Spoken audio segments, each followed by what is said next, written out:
লা লিগা ও চ্যাম্পিয়ন্স লিগের নতুন মৌসুমের শুরুটা দুর্দান্ত করেছে রিয়াল মাদ্রিদ। ঘরোয়া লিগে চিরপ্রতিদ্বন্দ্বী বার্সেলোনার সঙ্গে শীর্ষস্থান নিয়ে লড়াই চালিয়ে যাচ্ছে অল হোয়াইটস।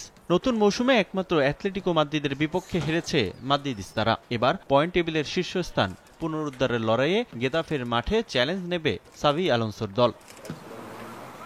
গেতাফে ছাড়াও পরবর্তী চ্যাম্পিয়ন্স লিগ ও লা লিগার ম্যাচগুলোতে কঠিন প্রতিপক্ষ পাচ্ছে রিয়াল মাদ্রিদ। এ ম্যাচের পর চ্যাম্পিয়ন্স লিগে জুভেন্টাস ও লা লিগায় সান্তিয়াগো বার্নাব্যুতে মাঠে নামবে লস ব্লাঙ্কোস। তাই এ ম্যাচে বাড়তি গুরুত্ব মাদ্রিদ কোচের। আমরা লা লিগা ও চ্যাম্পিয়ন্স লিগ দুই টুর্নামেন্টেই এগিয়ে থাকতে চাই। দুই প্রতিযোগিতায় ফুটবলারদের থেকে ভালো ও ধারাবাহিক পারফরমেন্স প্রত্যাশা করছি। এখন সব ফোকাস গেতাফের বিপক্ষে ম্যাচে। তারা বেশ শক্তিশালী প্রতিপক্ষ। এই ম্যাচে কোনো ভুল করতে চাই না, তাই এই ম্যাচ নিয়ে নির্ভর থাকার কোনো সুযোগ নেই। গেতাফের বিপক্ষে জয় পেতে শক্তিশালী একাদশ নিয়েই মাঠে নামবে রিয়াল। আক্রমণ ভাগে কিলিয়ান এমবাপ্পের সঙ্গে থাকবেন ভিনিসিয়াস জুনিয়র, আর্দা গুলার ও ব্রাহিম দিয়াজ।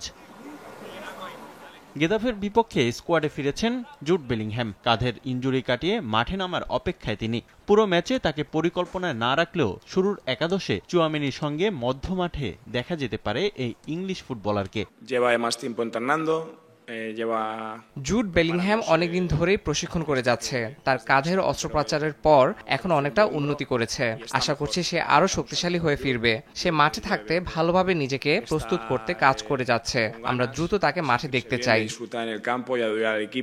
লা লিগায় এখন পর্যন্ত ৮ ম্যাচে ৭ জয়ে ২১ পয়েন্ট নিয়ে দ্বিতীয় স্থানে রিয়াল। আর এক ম্যাচ বেশি খেলে ২২ পয়েন্ট বার্সেলোনার। এ ম্যাচে জয় পেলে শীর্ষে ফিরবে মাদ্রিদিস্তারা।